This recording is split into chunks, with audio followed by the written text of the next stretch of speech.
আসসালামু আলাইকুম, শুভেচ্ছা অভিনন্দন প্রিয় শিক্ষার্থী বন্ধুরা। আজকে আমরা আদমজী ক্যান্টনমেন্ট কলেজ 2026 সালে যে প্রশ্নটা আসছিল সেই টেস্ট পেপার থেকে সেই প্রশ্নটা সলভ করব। তো চলো মূল আলোচনা চলে যাই।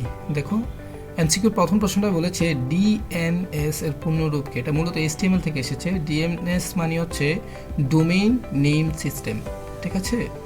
ওকে, পরবর্তী প্রশ্ন দেখো বলেছে ক্রায়োসার্জারিতে ব্যবহৃত যন্ত্রপাতি হলো ক্রায়োপ্রোব, স্প্রে ডিভাইস, অ্যাকচুয়েটর। এই দুইটা ঠিক আছে, কিন্তু অ্যাকচুয়েটর মূলত রোবটের হাত পা এগুলার জন্য ইউজ করা হয়। তাহলে অ্যান্সার হবে 1 and 2, রাইট। ওকে, পরবর্তী প্রশ্ন দেখো বলেছে বায়ো ইনফরমেটিক্স জড়িত। দেখো, বায়ো মানে হচ্ছে লাইফ, আর ইনফরমেটিক্স মানে হচ্ছে ইনফরমেশন বা তথ্য। তো এখানে জীববিদ্যা, বায়ো ইনফরমেটিক্সের একটা বড় এজেন্ডা হচ্ছে জীববিদ্যা, আর একটা হচ্ছে স্ট্যাটিস্টিক্স বা পরিসংখ্যান দিয়ে কী করে জীববিদ্যার মাধ্যমে যে তথ্যগুলো পাওয়া যায় সেগুলোকে মডেলিং করা যায়। আর হচ্ছে বিজ্ঞান তো অবশ্যই লাগবে। বিজ্ঞানের মাধ্যমে আমরা সেই মডেলিংগুলোকে বিভিন্নভাবে অ্যাম্প্লিফাই করতে পারি, ঠিক আছে। তাহলে আমাদের উত্তর হয় 1, 2 and 3। ওকে, এবার দেখো পরবর্তীতে বলেছে ডিএনএ নিয়ে কাজ হতে পারে। দেখো, জেনেটিক ইঞ্জিনিয়ারিং মূলত ডিএনএ নিয়ে কাজ করে। তারা বিভিন্ন ডিএনএর মাধ্যমে মিক্সড করে বিভিন্ন জিনিস তৈরি করে ফেলে। পরবর্তী দেখো বায়োমেট্রিক্স, হ্যাঁ আমাদের বায়োমেট্রিক্সে ডিএনএ টেস্ট করা হয়, সেখানে এটা ব্যবহৃত হয়। আর ক্রায়োসার্জারি মূলত তোমার শীতাতপ নিয়ন্ত্রিত যেই কুল টেম্পারেচারের মাধ্যমে ট্রিটমেন্ট করা হয়। তাহলে এখানে উত্তর হবে 1 আর 2। ওকে, পরবর্তী প্রশ্ন দেখো বলেছে কোন মেথডে প্রেরক থেকে ডেটা প্রাইমারি স্টোরেজের প্রয়োজন হয়। দেখো, ডেটাটা যখন ব্লক আকারে যায় তখন তার কিছুটা সময় স্টে করতে হয়। তো সেই জন্য তার কিছু সময় ওয়েটিং করার জন্য একটা মেমোরি তার প্রয়োজন হয়, সেটা হচ্ছে সিনক্রোনাস ডাটা ট্রান্সমিশনে। আর এসিনক্রোনাস ডাটা ট্রান্সমিশনের data basically character by character যায়, এই কারণে এখানে ওয়েটিংয়ের প্রয়োজন হয় না, ঠিক আছে। এবার দেখো পরবর্তী প্রশ্ন বলেছে শুধুমাত্র জিপিএ প্রাপ্ত সংবর্ধনা এই কথাটির সাথে কোনটি সম্পর্কিত। দেখো, একটা ক্লাসে অনেকেই পরীক্ষা দেয়, সবাই জিপিএফ পায় না, রাইট। তার মানে তোমার রিসিভার অনেকে, তার মধ্যে তুমি স্পেসিফিক কিছু মানুষকে দিচ্ছ। এরকম যখন ঘটনা হয় তখন সেটাকে বলা হয় মাল্টিকাস্ট। মানে আমার অনেক ইউজার থাকবে, বাট আমি যাদেরকে অ্যাক্সেস দেবো শুধু তারাই জিনিসটা পাবে। তো এই ইস্যু যখন হয় তখন সেটাকে বলা হয় মাল্টিকাস্ট। আর ফুল ডুপ্লেক্স তো তোমরা জানো, যেটা বোথ টাইম আসা যাওয়া করতে পারে। আর ইউনিকাস্ট হচ্ছে স্পেসিফিক একজনকে দেওয়া, আর সিমপ্লেক্স হচ্ছে একদিকে যাওয়া, ঠিক আছে। এবার দেখো 7 নম্বর কোশ্চেনে বলেছে বর্তমানে বহুল ব্যবহৃত টপোলজি, সবচেয়ে বেশি ব্যবহৃত টপোলজি এখন বর্তমানে সেটা হচ্ছে স্টার টপোলজি, ঠিক আছে। এবার দেখো একটা প্রশ্ন এখানে বলতে চেয়েছে যে এটা হচ্ছে মূলত এই নাম্বারটার সাথে এই নাম্বারটা যোগ করলে আউটপুট কত হবে। দেখো, এখানে সিম্পলি যদি আমরা এই নাম্বারটাকে প্রথমে হেক্সাডেসিমেলে নিয়ে যাই, কারণ অ্যান্সারটা যেহেতু হেক্সাডেসিমেলে আছে, তাহলে দেখো এখানে হচ্ছে 1, 2, 4, 8। তার মানে এইটা হেক্সাডেসিমেলে করলে এটা 8 হয়। তার মানে এখানে আমি যদি 8 লিখে রাখি, আর এটা হচ্ছে 1, তার মানে হেক্সাডেসিমেলে দুইটাকে কনভার্ট করলে কি হয় 8.1। তো এখানে বেসিক্যালি একটা পয়েন্ট ছিল প্রশ্নের মধ্যে। তো আমরা এখন এই মানটাকে যদি এখানে বসাই A.A আর হচ্ছে 8.1, দেখো আমি যদি এটা ক্যালকুলেটারে বসাই, যোগ করে দিই, তাহলে হেক্সাডেসিমেলে যোগ করার জন্য আমার প্রথমে হেক্সাতে যেতে হবে, রাইট। তাহলে আমার প্রথম যে মানটা ছিল হচ্ছে A.A, তাহলে আমি দেখো এখানে A.A কোথায় আছে, এই যে দেখো A, ঠিক আছে। তো A.A বেসিক্যালি তোমার এটাতে যোগ করা যাবে না, তারপর আমরা এখানে ডাইরেক্ট লিখে দিই, তাহলে যোগ হয়ে যাবে। প্লাস দেখো আমাদের এখানে কত পেয়েছি 8.1, তাহলে 8.1। আচ্ছা দেখো এটা যদি আমরা যোগ করি, দেখো 12.B, কোথায় কি 12.B আছে, হ্যাঁ যে 12.B, রাইট। এটা হচ্ছে আমাদের রাইট অ্যান্সার, ঠিক আছে। এবার দেখো পরবর্তী প্রশ্ন, দেখো এখানে একটা সার্কিট দেওয়া আছে। এই সার্কিটটাকে বলেছে যে আমরা এটার আউটপুট কি হতে পারে। দেখো এখানে এ, যে এটা হচ্ছে একটা নট গেট, তো এই নট গেট যদি এটার মধ্যে দিয়ে আসে তাহলে এখানে এ, আর এখানে দেখো বি, তাহলে এটা হচ্ছে আবার একটা এন্ড গেট। তাহলে এই দুইটার সম্পর্ক হচ্ছে এ, দেখো এ বার, আমি একটু শর্টকাটে করি তাহলে তোমরা একটু বোঝার ট্রাই করো। এবার আর হচ্ছে বি, যেহেতু এটা এন্ড গেট তার মানে এটা গুণে অবস্থায় থাকবে তাদের মধ্যে, এবার বি, রাইট। এবার দেখো এখান দিয়ে আবার একটা বি আসছে, দেখো একটা বিটি দুইবার ইনপুট দেওয়া আসছে, তার মানে এটা ন্যান্ড গেট হওয়াতে বি বার হয়ে গেল। আর এটা আবার কি গেট, এটা হচ্ছে একটা তোমার অরের উপরে বাবল আছে, তার মানে এটা নট গেট, তার মানে প্লাস কি হবে এখান থেকে কি আসলো বি বার, রাইট? তাহলে এখানে বি বার যদি আমি দেই, আর নর গেট হওয়ার কারণে এই উপরে পুরোটার উপরে একটা কি হবে হোল বার, ঠিক আছে? এবার দেখো এটাকে যদি আমরা এখানে ভেঙে দেই, এখানে ভেঙে দিলে কি হবে এ বার বি হোল বার, তাই না? তাহলে আমরা একটু লিখে লিখে আগাই। তাহলে এখানে কি হলো এ বার, এটা তো যা আছে তাই থাকবে, ওই বারটা ভেঙে এটার উপর আসলো, তার মানে এই পজিশন হলো। আর এটা ছেড়ে গুণ হয়ে যাবে, এখানে কি থাকবে বি, দেখো বি আবার বার আছে আরেকটা বার আসলো, তার মানে বি ডাবল বার, যা কথা বি কি কথা একই কথা। এবার দেখো এইটাকে যদি আমরা একটু সলভ করার ট্রাই করি, দেখো এখানে কি হয় এ আবার এ যদি ভেঙে দেই তাহলে কি হয় এবার দেখো এটা ভেঙে দিলে এখানে প্লাস হবে, আর এ ডাবল বার আছে, ডাবল বার মানে একটা বার আরেকটা ভার এটার উপরে আসবে, তার মানে এটা দেওয়ার দরকার নেই, বি এর উপরে এটা প্লাস হবে, বি এর উপরে কিছু নাই যেহেতু, তাহলে বি বার, হ্যাঁ বি বার। এবার দেখো আমরা এটা একটা ব্র্যাকেটে রেখে দিই, এবার যদি আমরা নিজেরা একটু ট্রাই করি, আর এখানে আমাদের কি ছিল বি ছিল, রাইট? তাহলে এই বি এর সাথে আমরা যদি এটাকে গুণ করি, দেখো এ বি, বি এর সাথে প্রথমে গুণ দিলে কি হবে এ বি প্লাস, দেখো এখানে বি বার ছিল না, B into B bar, B into B bar, তোমরা জানো বি ইন্টু বি বারে কি হয়ে যায় জিরো হয়ে যায়, রাইট? তাহলে বি ইন্টু বি বারে এটা হয়ে গেল জিরো, তার মানে এ বি। দেখুন এখানে কিন্তু এ বি কোথাও নাই, এটা একটু ট্রিক্স করেছে। তো এ বি কোথাও নাই মানে হচ্ছে এ বি কী সম্পর্ক আছে গুণ, গুণ মানে হচ্ছে এন, তার মানে এটা হবে কি গেট এন গেট। একটু বেশি সময় নিয়ে নিলাম। ওকে, পরবর্তী প্রশ্ন দেখো বলেছে একটা ট্রুথ টেবিল দেওয়া আছে, তোমরা দেখো এই ট্রুথ টেবিলটাকে তুমি নর্মাল সেন্সে যদি চিন্তা করো, অর গেট চিন্তা করো, তাহলে অরে কি হয় জিরো প্লাস জিরোতে জিরো হয়, জিরো প্লাস ওয়ানে ওয়ান হয়, ওয়ান প্লাস জিরোতে ওয়ান হয়, ওয়ানে ওয়ানে কি হয় ওয়ান হয়।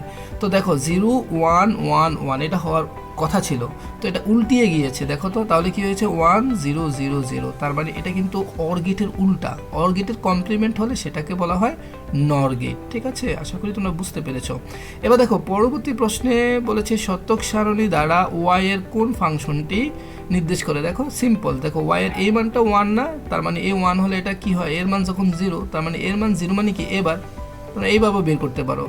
এবার ইনটু বি এর মান 0 মানে কি বি বার, যেহেতু একটা সেল থেকে আরেকটা সেল আসলে গুণ হয় বি বার, তো তোমরা যা দেখেছো এ বার ইন্টু বি বার, দেখো এটা মিলেছে। আরেকটা হচ্ছে এ বার ইন্টু বি বার, যদি এটা দি মর্গান সূত্রকে তুমি অ্যাপ্লাই করো, তোমাদের মনে পড়ে কিনা, এ বার ইন্টু বি বার যদি দি মর্গান সূত্র আমরা অ্যাপ্লাই করি, দি মর্গান সূত্রটা এরকম ছিল যে এ প্লাস বি হোল বার, তো এ প্লাস বি হোল বারকে ভাঙলে কি এ বার ইন্টু বি বার, তার মানে এটা কি হয় ট্রু, আর এটা হয় না, তার মানে উত্তর হবে 2 and 3, রাইট। এবার দেখো পরবর্তী প্রশ্নে দুটি ওয়েব পেজের মধ্যে সংযোগ স্থাপনের জন্য, মনে রাখবা সংযোগ বা কানেকশন করার জন্য ওয়েব পেজে আমাদের অ্যানসর বা এ ট্যাগের প্রয়োজন হয়। ঠিক আছে, এটাকে বলা হয় লিঙ্ক ট্যাগ। আচ্ছা এখানে দেখো আরজিবি কালার কোড, মনে রাখবা রেড, এই কথাটা মনে রাখবা রেড। আর হচ্ছে আরজিবি কালার কোড, তো দেখো আরজিবি, আর মানে হচ্ছে রেড, জি মানে গ্রিন, আর বি মানে ব্লু। এখানে যেটার মান জানতে চাপে সেটা অ্যালাইভ থাকবে, বাকিগুলো অ্যাবসেন্ট থাকবে। তাহলে রেড কি প্রথমটা না, তাহলে প্রথম কোনটায় মান আছে সেটাই অ্যান্সার হবে। দেখো প্রথম কোনটায় মান আছে আমরা একটু দেখি, হ্যাঁ এই যে দেখো প্রথম, এই যে রেডের প্রথম এটার মান আছে না আরজিবি, তার মানে এটাই রাইট। এটা হচ্ছে এই যে দেখো এটা যদি এরকম হতো, এটা হচ্ছে রেড গ্রিন, এই দুইটাতে মান আছে, ঠিক আছে, তার মানে রেড গ্রিন। আর এখানে সবগুলো যখন মান থাকে তখন এটা হোয়াইট হয়, হ্যাঁ। আর এখানে দেখো প্রথমটায় মান নাই, দ্বিতীয়টায় মান নাই, লাস্টেরটায় মান আছে, তার মানে ব্লু, তখন যেটা ব্লু হইতো। ঠিক আছে, এইভাবে একটু টেকনিকে মনে রাখবা।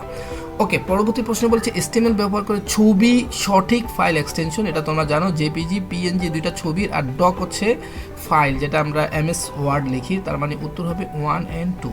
আচ্ছা পরবর্তী প্রশ্নে দেখো বলছে নিচের কোন ক্লোজিং নেই। দেখো ইমেজ ট্যাগের ক্লোজিং নেই, বিআর এটা হচ্ছে লাইন ব্রেক, এটারও ক্লোজিং নেই, এইচআর এটাকে বলা হরাইজন্টাল, এটারও ক্লোজ নেই, তার মানে উত্তর হবে 1 2 3। আরেকটা ট্যাগের ক্লোজ নেই, সেটা হচ্ছে মেটা, মনে রাখতে পারো। ওকে, এবার দেখো প্রোগ্রামের ত্রুটির অংশগুলো, ত্রুটি মানে হচ্ছে প্রোগ্রামের বাগ বা ভুল। ঠিক আছে, প্রোগ্রামে 3 রকমের ভুল হয়, একটাকে বলে সিনট্যাক্স ইরর, আরেকটা বলে লজিক্যাল ইরর, আরেকটাকে বলে এক্সিকিউশন ইরর।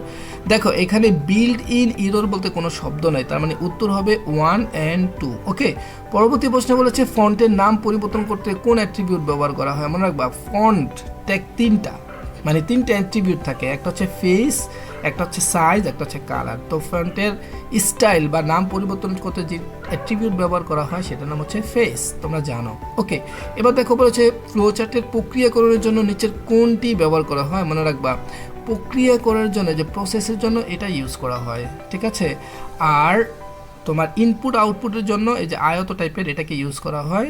আচ্ছা, আর হচ্ছে তোমার যখন এটা একটু কিছুটা ওভাল শেপ মানে ডিম্বক শেপ হয় তখন এটা স্টার অথবা ইন্ডের জন্য ইউজ করা হয়, আর এই সার্কেলটা কানেক্টরের জন্য ইউজ করা হয়। ঠিক আছে, অনুবাদক প্রোগ্রাম মনে রাখা 3 রকমের হয়, একটা হলো অ্যাসেম্বলার, কম্পাইলার, ইন্টারপ্রেটর। তার মানে এটার উত্তর হচ্ছে এটাই। ওকে, এবার দেখো এখানে বলেছে উদ্দীপকটা পড়তে, তারপরে একটা প্রোগ্রাম। দেখো এই প্রোগ্রামের প্রথমে এখানে একটা ভ্যারিয়েবল এ এর মধ্যে 3 আছে মনে রাখবা, আর একটা ভ্যারিয়েবল বি। তো এখানে কি বলেছে দেখো, বি এর মধ্যে বি 2 ইন্টু এ, তাহলে এ এর মান কত 3, 3 দুগুণে কত 6, তাহলে 6 এটা হচ্ছে মডুলাস 2। দেখো 6কে যদি আমরা 2 দিয়ে মডুলাস করি একবারে ভেরি সিম্পল, যেটা রিমাইন্ডার কি 0 হয়ে যায়, রিমাইন্ডার কত হয়ে যায় 0 হয়ে যায়, তার মানে উত্তর হবে 0, রাইট। কারণ তোমরা জানো মডুলাস দ্বারা রিমাইন্ডারকে আইডেন্টিফাই করা হয়। ওকে, এবার দেখো সি প্রোগ্রামের যে কোনো জায়গায় যাওয়া যায় কোনটি ব্যবহার করে, মনে রাখবা for loop, while loop, do while, এই তিনটা হচ্ছে লুপ। আরেকটা লুপ আছে হচ্ছে তোমার, সেটা হচ্ছে ইফ গো টু, আর যেটা হচ্ছে এখানে কিওয়ার্ড সেটা হচ্ছে গো টু। তুমি মনে রাখবা গো টু দিয়ে যে কোনো প্রোগ্রামে যে কোনো প্লেসে আমরা লুপকে সেন্ড করতে পারি, তার মানে উত্তর হবে এটাই, গো টু। দ্বিতীয় প্রজন্মের ভাষায় অ্যাসেম্বলি ভাষাকে দ্বিতীয় প্রজন্মের ভাষা বলা হয়, প্রথম প্রজন্মের ভাষাকে বলা হয় ম্যাশিং ভাষা। ঠিক আছে, ওকে, এবার দেখো পরবর্তী প্রশ্নে দেখো বলেছে পরের লাইনে যাওয়ার জন্য, দেখো এইচ আর এটা হলো হরাইজন্টাল, এটা দিয়ে পরের লাইনে যাওয়া যায় না, কিন্তু বি আর HTML এ পরের লাইনে যাওয়ার জন্য এটা ইউজ করা হয়, আর সি প্রোগ্রামে \n এটাও পরের লাইনে যাওয়ার জন্য ইউজ করা হয়। তার মানে অ্যান্সার হবে 2 and 3, রাইট।